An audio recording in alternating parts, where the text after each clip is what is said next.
What would web design look like if we had a single continuum time machine?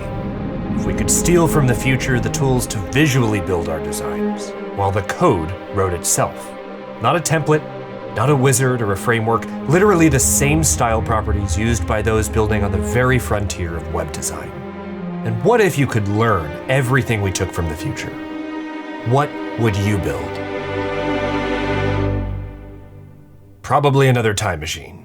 You can't build another time machine. Determination, Greamer. Pure focus. Okay, you didn't learn temporal mechanics. It's not that complicated. It's incredibly complicated. Learn the future. But not quantum physics. Little quantum physics. Time travel is illegal. Only if you change stuff. You literally stole from the future? To teach the future. Yeah, but you have to limit... Visually.